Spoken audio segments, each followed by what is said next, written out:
L'assistante de direction d'Elon Musk frappa à la porte de son bureau ce matin-là. Mais personne ne répondit à son appel insistant. Son café était encore fumant sur le bureau, son ordinateur portable restait ouvert. Elon avait pourtant complètement disparu sans laisser de traces. À midi, la panique commença à gagner toutes ses entreprises simultanément. Des investisseurs japonais venus spécialement de Tokyo attendaient cette réunion cruciale. Mais le PDG le plus surveillé au monde demeurait totalement introuvable.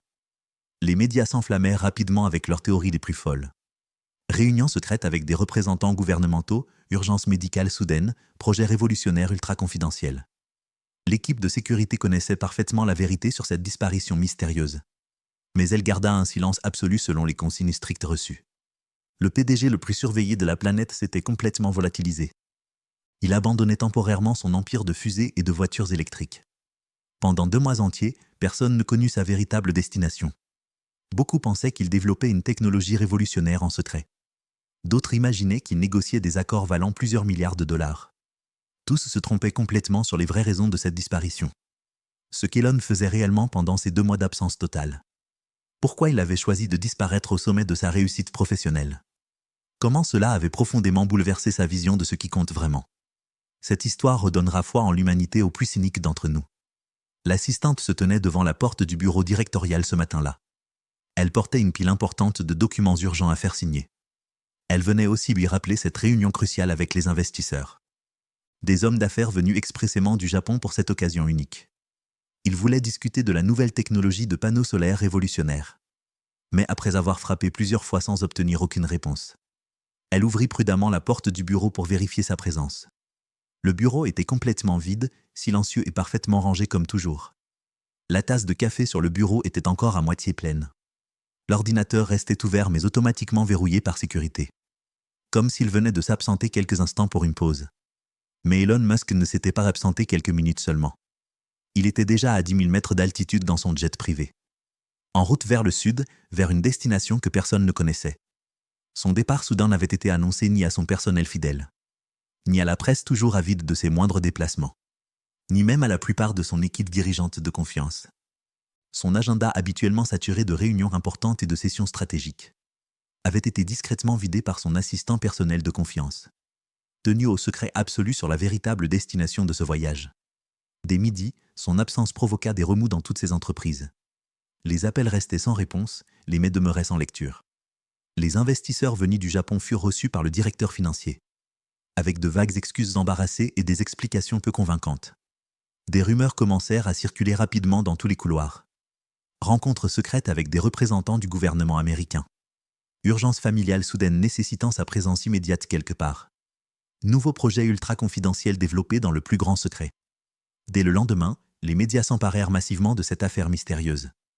Les blogs technologiques spéculaient sans fin sur les raisons possibles. Problèmes de santé graves, essais secrets de nouveaux vaisseaux spatiaux. Les analystes financiers discutaient des répercussions sur les marchés boursiers. Les réseaux sociaux explosaient de théories plus farfelues les unes que les autres.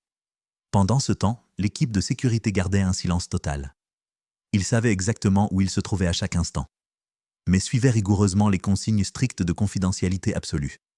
Seules quelques personnes priées sur le volet connaissaient la vérité, et la protégeaient jalousement selon les instructions formelles reçues.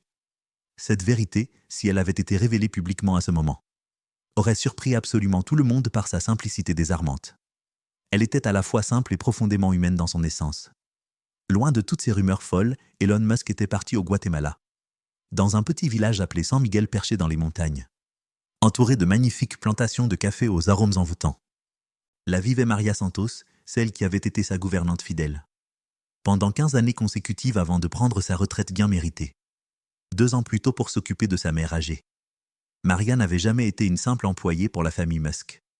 Elle avait été une présence rassurante dans une maison toujours agitée. Une grand-mère de cœur pour ses enfants qu'elle chérissait tendrement. Une source discrète de sagesse et de stabilité émotionnelle précieuse. Lors des moments professionnels les plus difficiles et stressants d'Elon, Maria n'avait jamais rien demandé d'autre que son salaire modeste.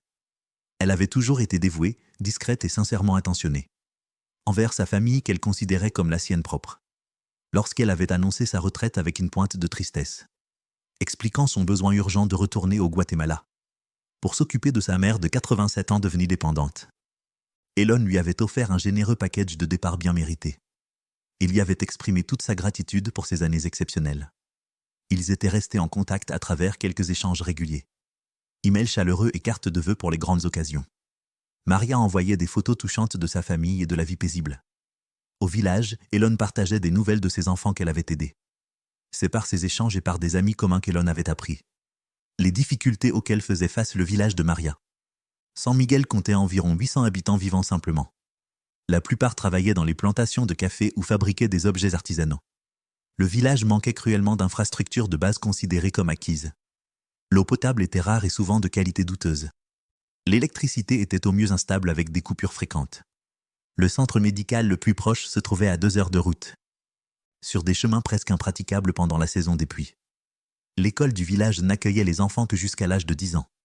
Au-delà, il fallait marcher près de 8 km aller-retour quotidiennement pour poursuivre les études dans la ville voisine plus développée.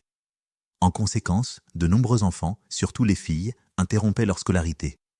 Ces réalités pesaient lourdement sur l'esprit d'Elon après en avoir pris connaissance. Il aurait pu facilement envoyer un chèque, même très important.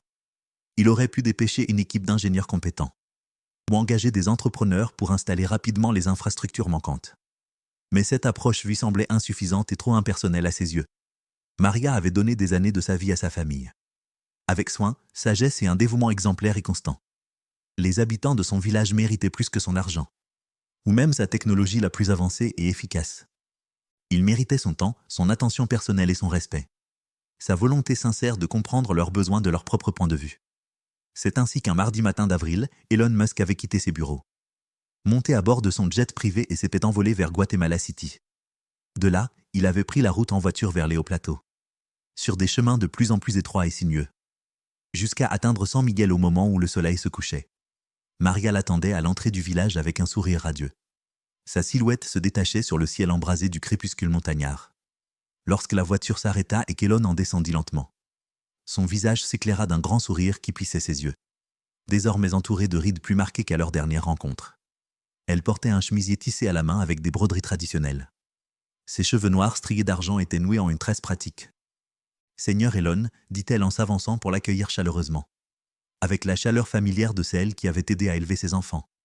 Elon la serra dans ses bras, sincèrement heureux de revoir cette femme, qui avait été une présence constante dans sa maison pendant tant d'années. Maria le guida à travers le village, un ensemble de maisons modestes, disposées autour d'une petite place centrale avec une église et un bâtiment communautaire. Certaines maisons étaient en blocs de béton, d'autres en adobe traditionnel. Des poules circulaient librement, les enfants jouaient à la tombée de la nuit. Les anciens étaient assis sur leur porche, observant les activités du jour. Les villageois saluaient respectueusement Maria en passant, jetant un regard curieux à l'étranger qui l'accompagnait sans le reconnaître. Ici, loin des centres technologiques où son visage était instantanément connu. Elon n'était qu'un visiteur, un ami de Maria venu d'Amérique. La maison de Maria était une petite structure en béton propre, avec un toit en tôle ondulé situé à la périphérie du village. L'intérieur était sobre mais impeccablement rangé et décoré de tissus colorés. Dans un fauteuil à bascule près de la cuisine se trouvait une vieille femme, au visage marqué par les années mais aux yeux vifs et attentifs. Lucia Santos, la mère de Maria, accueillit Elon avec curiosité, puis sourit et lui tendit une main noueuse mais encore solide. Cette première soirée donna le ton de ce qui allait devenir un séjour extraordinaire. Maria avait préparé un repas simple mais délicieux pour l'occasion. Haricots noirs, riz, tortillas faites à la main et légumes frais. Ils dînèrent à la lumière d'une seule ampoule électrique qui vacillait parfois, à cause des coupures fréquentes d'électricité dans le village. Pendant le repas, Maria expliqua qu'elle avait parlé d'Elon au conseil, mentionnant son désir d'aider la communauté sans révéler son identité complète. Elle préférait qu'il établisse d'abord des relations naturelles et authentiques. Ils savent que tu as réussi dans les affaires et la technologie. Mais ici, ce qui compte le plus, c'est comment tu traites les autres. Si tu respectes nos façons de vivre, la richesse seule ne suffit pas. Elon apprécia cette philosophie qui changeait de son quotidien habituel. Dans sa carrière, il avait trop souvent vu les gens réagir à son argent, plutôt qu'à sa personnalité ou à ses vraies qualités humaines. Être jugé d'abord sur son comportement et ses actions concrètes, plutôt que sur ses réussites où sa fortune lui faisait énormément de bien. Le lendemain matin, Elon rencontra le conseil du village démocratiquement élu, composé de 7 représentants âgés de 30 à 75 ans. Ils se réunirent dans un petit bâtiment communautaire autour d'une table usée. Antonio Ramirez, le président du conseil, prit la parole le premier. « Seigneur Musk, Maria nous dit que vous souhaitez aider notre village. Nous vous remercions pour votre intérêt, mais nous avons connu des étrangers dont l'aide a créé de nouveaux problèmes car ils ne comprenaient pas. Avant de parler de projets concrets, nous aimerions savoir pourquoi vous êtes venu. C'était une question juste, posée avec dignité et franchise remarquable. Elon apprécia l'absence de flatterie ou d'attente automatique liée à son statut. Je suis venu parce que Maria a été une personne importante dans la vie de ma famille pendant de nombreuses années précieuses. Elle s'est occupée de mes enfants avec dévouement et gentillesse exceptionnelle. En apprenant les difficultés de son village, j'ai voulu aider concrètement. Pas seulement en envoyant de l'argent, mais en comprenant vraiment vos besoins. Et en travaillant avec vous pour trouver des solutions durables et efficaces. Je ne suis pas ici pour imposer mes idées ni pour recevoir des éloges. Je suis ici pour apprendre de vous, comprendre ce qui améliorerait réellement la vie à San Miguel et collaborer dans le respect de votre culture. Antonio acquiesça lentement après avoir écouté attentivement cette déclaration sincère. Ce sont de belles paroles, Seigneur Musk, mais selon notre expérience, ce sont les actes qui parlent le plus clairement et efficacement. Nous vous proposons de passer du temps ici, d'apprendre notre quotidien. Avant de parler de projets concrets, cela vous conviendrait-il parfaitement? Elon accepta sans hésiter cette approche qui correspondait à ses intentions. Il n'était pas venu avec un plan déjà défini et rigide, mais avec le désir sincère de comprendre les besoins du village, à partir de leur propre point de vue et de leur expérience vécue. Ainsi commença une immersion dans la vie de San Miguel, qui allait profondément transformer non seulement le village mais aussi Elon lui-même. Chaque jour apportait de nouvelles découvertes, de nouveaux liens humains, une meilleure compréhension des défis que vivait la communauté, mais aussi de ses forces remarquables et de sa résilience exceptionnelle. Elon passa sa première semaine à simplement observer et participer aux activités quotidiennes du village sans rien imposer ni juger. Il rejoignit les hommes qui travaillaient dans les champs de café, apprenant comment les grains étaient soigneusement récoltés et traités selon les traditions. Il s'assit aux côtés des femmes qui tissaient de complexes textiles, sur des métiers à dos traditionnels, leurs doigts bougeant avec une précision acquise par l'expérience, créant des motifs racontant l'histoire de leur peuple. Il visita l'école du village où une enseignante dévouée gérait 40 enfants, d'âge varié dans une seule salle avec peu de matériel mais un enthousiasme débordant. Ce qui le marqua le plus au début ne fut pas la pauvreté, bien qu'elle fût visible, mais l'ingéniosité et la résilience des habitants. Rien n'était gaspillé, tout était réparé, réutilisé ou recyclé avec créativité. Les enfants fabriquaient des jouets avec des matériaux qui auraient fini.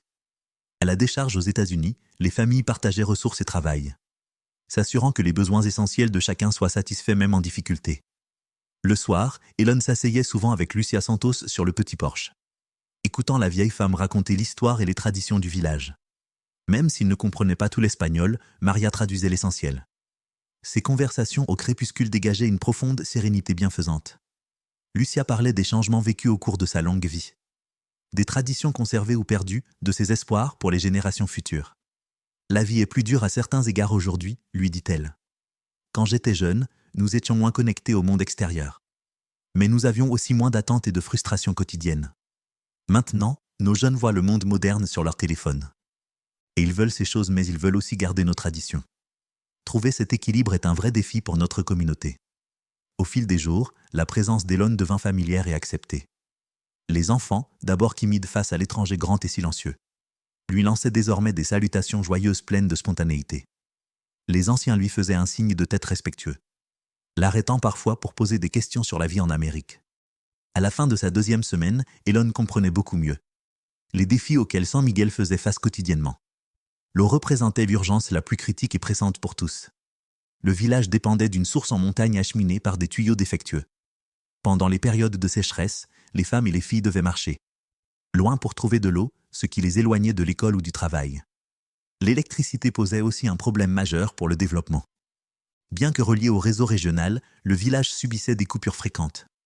Parfois pendant plusieurs jours, cela affectait tout, la conservation des aliments, l'étude des enfants le soir, quelques familles possédaient des panneaux solaires. Mais ceci était coûteux et difficile à réparer sans expertise technique. L'accès aux soins était aussi préoccupant pour la santé de tous. La clinique la plus proche se trouvait à 20 km de distance. Et la route devenait impraticable pendant la saison des pluies torrentielles. Les soins préventifs étaient rares et les urgences pouvaient devenir mortelles. Faute de temps pour rejoindre un médecin compétent rapidement. L'éducation soulevait d'autres obstacles importants pour l'avenir des jeunes. Le village avait une école primaire mais au-delà de 10 ans. Les enfants devaient aller dans la ville voisine plus développée. Le trajet long et fatigant poussait beaucoup, surtout les filles, à abandonner l'école pour aider à la maison selon les traditions. Mais en découvrant ces difficultés, Elon apprenait aussi à voir les forces. De la communauté, une grande solidarité, des mécanismes de soutien bien établis. Des artisans talentueux, des agriculteurs expérimentés et des leaders naturels respectés. Le plus important était le véritable désir d'améliorer les conditions de vie, tout en préservant l'identité culturelle et les liens communautaires précieux. Après sa période d'observation et d'apprentissage approfondi, Elon rencontra de nouveau le conseil du village avec une compréhension bien plus profonde des problèmes et des possibilités réelles d'amélioration. Ensemble, ils commencèrent à élaborer des plans pour répondre aux besoins les plus urgents du village de manière durable sur le long terme. Pour le système d'eau, ils conçurent une solution complète et efficace. Réparer l'infrastructure existante, ajouter des réservoirs pour assurer l'approvisionnement. En période de sécheresse et installer un système de filtration simple. Pour améliorer la qualité de l'eau potable pour tous les habitants. L'utilisation de matériaux locaux fut privilégiée et des formations furent prévues. Pour que les habitants puissent entretenir eux-mêmes le système durablement. Concernant l'électricité, ils discutèrent de la mise en place d'un micro-réseau, combinant des panneaux solaires installés sur les bâtiments communautaires clés, avec un système de batterie pour assurer une alimentation fiable, pour des services essentiels comme l'école et une future station médicale, tout en offrant des possibilités de recharge pour les foyers du village. Pour les soins de santé, un projet de petite clinique vit le jour. Elle serait partiellement prise en charge par une infirmière qualifiée, venue d'un hôpital régional avec un système de téléconsultation innovant, pour échanger avec des médecins à distance selon les besoins. De plus, plusieurs habitants du village recevraient une formation complète au premier secours et à la surveillance de la santé communautaire. Les plans prévoyaient aussi d'agrandir l'école pour accueillir des élèves plus âgés, de renforcer la formation des enseignants et d'installer un petit centre informatique, où les élèves pourraient accéder à des ressources éducatives modernes, même sans connexion Internet constante et fiable dans la région. Ce qui rendait ces projets différents de l'aide traditionnelle. C'était l'implication profonde des villageois à chaque étape cruciale. Elon ne se contentait pas d'apporter des solutions toutes faites. Il travaillait aux côtés des habitants pour développer des approches, alliant technologie moderne et savoir traditionnel respecté et valorisé. La phase de mise en œuvre rapprocha encore Elon de la vie quotidienne. Il creusa des tranchées pour les nouvelles canalisations, les mains couvertes d'ampoules. Le dos endolori par un travail physique inhabituel pour lui.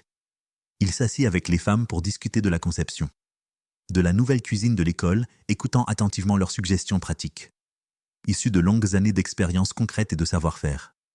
Le soir, il jouait au football avec les enfants du village, apprenait leurs prénoms et écoutait leurs idées surprenamment pertinentes sur ce qui améliorerait leur école et leur quotidien d'élèves. Pendant tout ce temps, Elon logeait chez Maria, vivant simplement au rythme paisible du village sans privilège particulier. Il se lavait à l'aide d'un seau d'eau chauffé sur le poêle, mangeait les plats locaux à base de haricots, riz, légumes, et expérimentait directement les désagréments de l'électricité instable quotidienne. Ce n'étaient pas des privations faites pour prouver quelque chose, mais une manière sincère de comprendre les conditions dans lesquelles les solutions devraient fonctionner efficacement et durablement pour tous. Un soir, environ un mois après son arrivée dans le village, Elon était assis sur le porche avec Maria, regardant le soleil se coucher et colorer les montagnes d'orange et de violet. Ils avaient passé la journée à travailler sur le système d'eau, et étaient fatigués mais satisfaits des progrès réalisés ensemble. « Tu sais, dit Maria pensivement, quand tu m'as dit la première fois que tu voulais venir ici pour aider, j'étais inquiète pour plusieurs raisons. Parce que beaucoup d'Américains riches viennent dans des endroits comme San Miguel. Ils construisent quelque chose à la va-vite, prennent des photos pour leur site caritatif, puis repartent sans se soucier de la suite. Ce qu'ils construisent tombe souvent en panne après leur départ. Et nous nous retrouvons dans une situation pire qu'avant leur passage, dépendant de systèmes qu'on ne peut pas entretenir ou réparer nous-mêmes. » Elle le regarda droit dans les yeux avec une sincérité touchante. « Mais toi, tu ne fais pas ça, tu écoutes, tu apprends de nous. Tu ne fais pas que nous enseigner, tu t'assures qu'on sache continuer. Ce que tu nous aides à commencer durablement et de manière autonome. » Elon hocha la tête, comprenant pleinement ses inquiétudes légitimes et fondées. « J'ai vu trop de solutions technologiques échouer parce qu'elles ne prenaient pas en compte l'élément humain, la nécessité de l'entretien régulier, l'importance de la compatibilité culturelle, la réalité des ressources disponibles. La technologie la plus élégante du monde ne sert à rien si elle ne résout pas réellement les problèmes des gens de manière durable. Les enfants du village se souviendront de cette période, dit Maria doucement. Pas seulement parce qu'un Américain est venu aider généreusement, mais parce qu'il a traité leurs parents et grands-parents avec respect, parce qu'il a joué avec eux et écouté leurs idées avec attention. Cela compte autant que le système d'eau ou les améliorations de l'école. Au fil des semaines, la nouvelle de ce qui se passait à San Miguel commença à se répandre dans les villages voisins de la région. Des visiteurs vinrent observer les travaux, posant des questions détaillées sur la manière de reproduire ces améliorations chez eux également. Elon et le conseil du village accueillirent ces échanges avec enthousiasme, conscients du potentiel d'un impact régional dépassant largement San Miguel.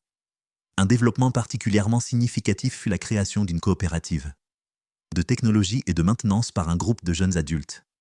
De San Miguel et des environs, beaucoup d'entre eux pensaient auparavant à migrer vers les villes ou à tenter la dangereuse traversée vers les États-Unis, mais désormais ils voyaient une chance de construire leur avenir dans leur propre communauté respectée.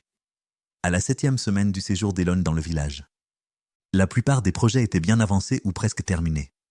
Le système d'eau fonctionnait parfaitement, apportant pour la première fois une eau propre et fiable au village selon les standards modernes. Des panneaux solaires brillaient sur les toits de l'école, du centre communautaire et de la nouvelle station médicale équipée. À l'intérieur de l'école agrandie, de nouveaux bureaux fabriqués par des menuisiers locaux attendaient les élèves qui allaient désormais pouvoir poursuivre leur éducation sur place sans déplacement quotidien. Mais peut-être le plus important, les projets avaient été réalisés, non par des entreprises extérieures mais par les villageois eux-mêmes. Avec Elon travaillant à leur côté, partageant son savoir et apprenant. Ce n'était pas de la charité ni une aide au sens traditionnel.